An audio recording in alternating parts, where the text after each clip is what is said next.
ఇక్కడ ఉన్న నోవా గురించి ఎందుకు కొత్త నిబంధనలు మాట్లాడాల్సి వచ్చిందంటే దేవుడు చెప్తా ఉంటున్నాడు, నీకే నీ యొక్క సొంత బుద్ధిని నేను వాడుకుంటా ఉంటున్నాను.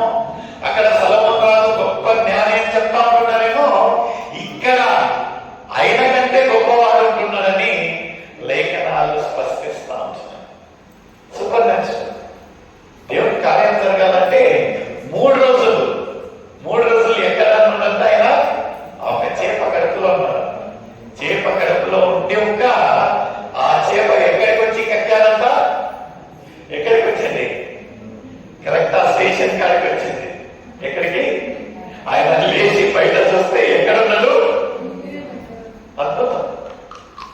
It is nothing but beautiful miracle of God.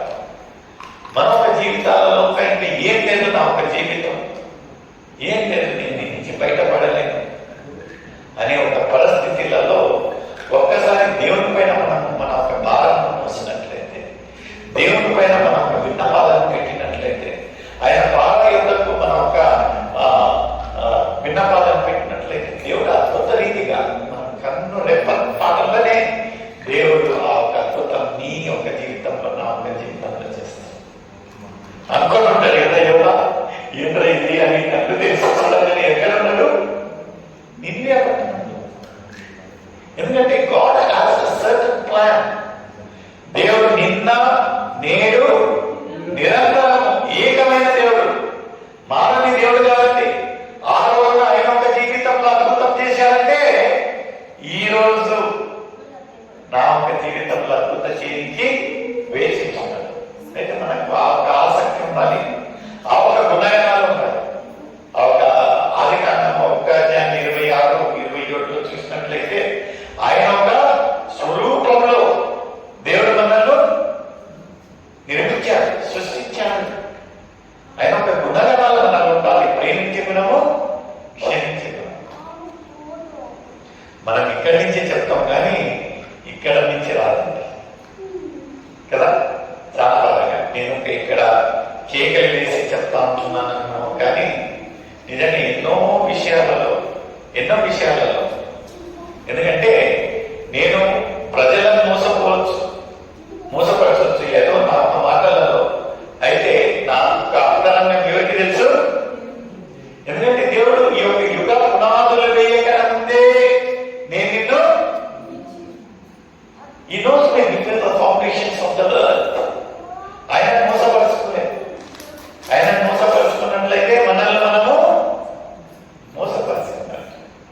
లేదైనా నేను పరిశుద్ధిని అంటే దేవుడు ఏమంటాడంటే నిన్ను నువ్వు దేవుడు ఏమంటా ఉంటున్నాడు? నిజంగా మానవులం కనుక సహజంగా మనం ఏమన్నా దేవునికి వ్యతిరేకంగా దేవునికి ఆయాసకరమైన క్రియ చేసినట్లయితే దేవుడి యొక్క సన్నిధిలో వచ్చి ఆయనను ఒక సొంత రక్షకునిగా అంగీకరించి ఆయన ఒక పరిశుద్ధ రక్తంతో, దేవా నేను ఒక పాపిని రాజా, నన్ను శుద్ధీకరించని ఒక్క మాట యథార్థం కలిగినట్లయితే ప్రేమ కలిగిన దేవుడు నిన్ను నన్ను క్షమించేదానికి వేచి ఉంటున్నాను. అయితే మనం అడుగుతా ఉంటున్నామా?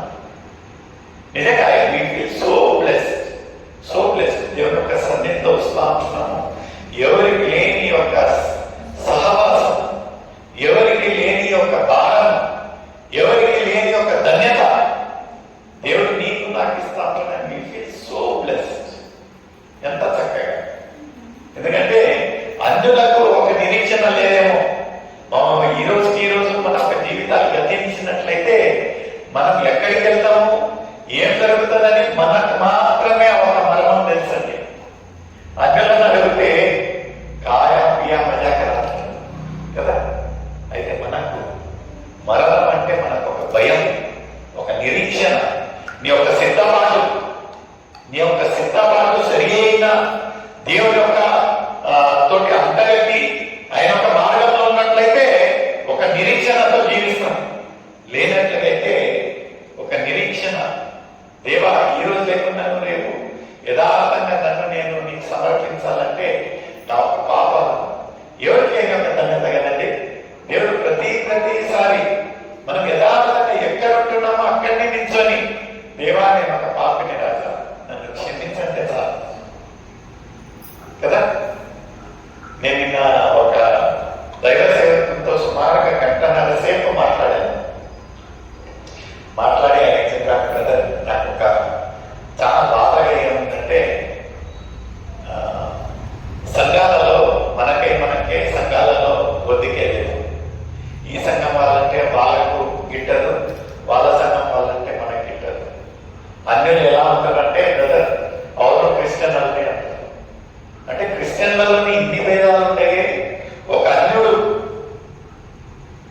రక్షణలోకి వచ్చినట్లయితే ఈజ్ ఇన్ స్టేట్ ఆఫ్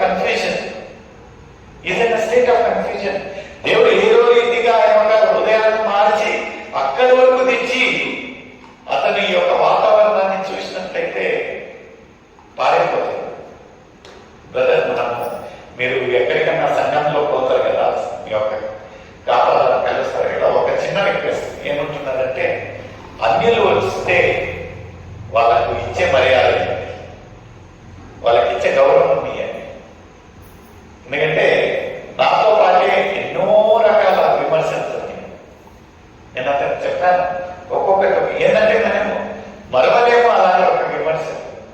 నిజంగా ఏసయ్యను చూసినట్లయితే ఏసయ్య యొక్క గొప్పతనాన్ని నాకు ఎంత బాగా అనిపిస్తుంది. ఒకవేళ నేను వాక్యం చెప్తానండి, నేను ఒక సంఘం పేరు చెప్పను, మా ఒక సతీమణి పక్కన ఆ ఒక పాశ్రమ కూర్చొని ఉన్నది. పాశ్రమ కూర్చొని నేను వాక్యం చెప్తానే ఉన్నాను, వాక్యం జరుగుతూ ఉంది. ఆ ఒక పాశ్రమ మా సతీమణి ఏమడుగుతుందంటే, మీ ఆయన రక్షణ పొందిందా, నీటి బాప్తిజం తీసుకున్నాడా, దేవుని సొంత రక్షకునిగా అంగీకరించారా? ఒక మానవులుగా ఇలా అడిగినట్లయితే నిజంగా దేవుడు ఒక గొప్పతనాన్ని ఆ ఒక సిల్వలో వేలాడుతూ ఆ ఒక దొంగవాడు ఏమన్నాడంటే, తండ్రి మీ యొక్క రాజ్యంలో నన్ను దేవుడు అడిగాడా నీ పేరు లేదని? ఆయన అడిగాడంటే నువ్వు చర్చిపోతావని అడిగాడా? నువ్వు రక్షణ పొందావని అడిగాడా? నువ్వు నీటి బాప్తిజం పొందావని అడిగాడా? ఎంత బాధాకరంగా అనిపిస్తుంది, ఎంత బాధాకరంగా. నాకు ఆ మాట వినాలని సమాధానం లేదు. ఈ రోజుకి రోజు మనం డిగ్రీలకు, సర్టిఫికేట్లకు, హోదాలకు, ఆర్డినేషన్కు, బాప్తిజములకు ఇచ్చే ఒక ప్రాముఖ్యత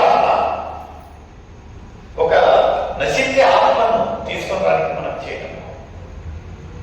అక్కడనే ఎక్కడుందో అక్కడనే గాలం ఇస్తాము. అక్కడనే పేతురుకు దేవుడు ఏం చెప్పాడంటే, ఏం తీసుకొని పోమన్నాడండి?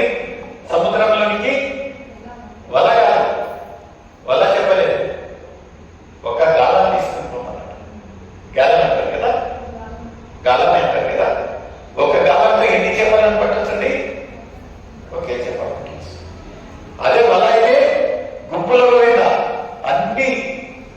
అయితే దేవుడు ఏం చెప్పాడంటే, నువ్వు గాలం తీసుకొని సముద్రానికి వెళ్ళు, అక్కడ నీకు ఒక చేప దొరుకుతుంది. ఆ ఒక చేప నోటిలో ఏం దొరుకుతుంది? Will find an. మన ఒక జీవితాలలో ఒక ఆత్మను తీసుకొని రావాలంటే ఎంత వేద